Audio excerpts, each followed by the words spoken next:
Самое главное, друзья мои, самое главное мое обращение касается следующего.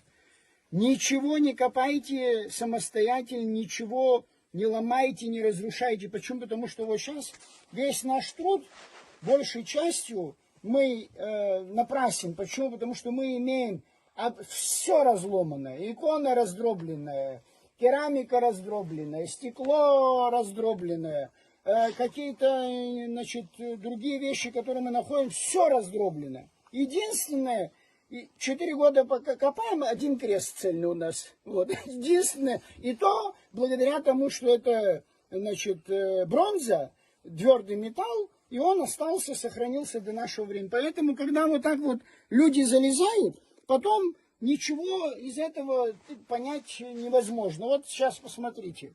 Груда костей, вот, ни в какой никакой непоследовательности вот здесь заброшены. Вот как это так получилось? Ведь хоронили же людей правильно, все как нужно было. Он лежал с руками на груди, лицом на, значит, на восток и так далее. И вот когда вот так происходит, потом что из этого можно понять? И наверняка, судя по всему, вот этот участок был не тронут, вот этот, где цельная плита, а вот этот участок, где мы обратили внимание, что все камни как-то неправильной формы кладки сверху, он, судя по всему, сюда тоже залезали.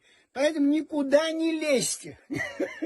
Это самое главное. Никуда не лезьте без археологов, без соответствующих специалистов и так далее. Почему? Потому что вы тем самым потом губите историю нашего народа, нашей страны. И потом эту историю реконструировать очень сложно.